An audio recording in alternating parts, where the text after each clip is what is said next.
anak. Ay!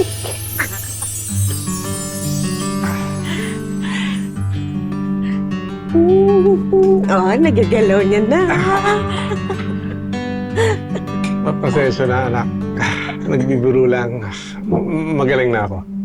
Dahil sa therapy na ginagawa ko, kaya maraming salamat sa'yo. Anak, ano? Paano ka? Bakit ka niluluha?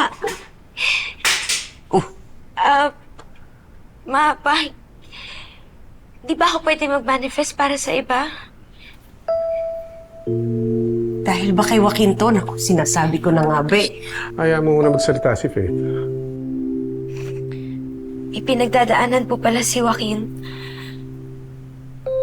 Nagre-recover pa lang po siya sa kondisyon niya. Di na po pala nakontrol yung galit niya. Naku, anak, nakonsensya naman ako. Kasi naman, binash ko kagad siya dahil dun sa video na napanood ko eh. Hindi ko naman alam yung totoong storya. Alam mo, ang kailangan ni Joaquin ngayon, suporta. Ganun ang pagmamahal.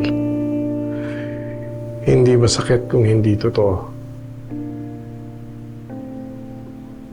Sorry anak kung na-judge ko kagad si Joaquin, ha? Alam mo ang pwede mong gawin ngayon at hilingin sa universe? Yung bigyan ka ng malinaw na pag-iisip para gawin kung ano yung tama.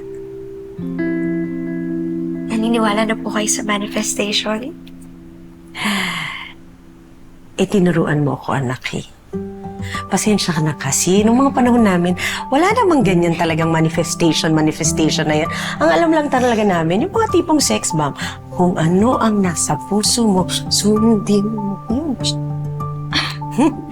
Hindi, ganito yon. Kung ano yung sinisigaw ng puso mo, yun ang gawin mo.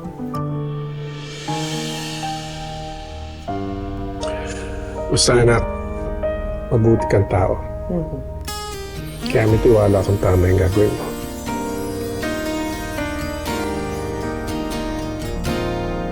Opo, ma'am. Kakausapin ko po si Joaquin. Sige na.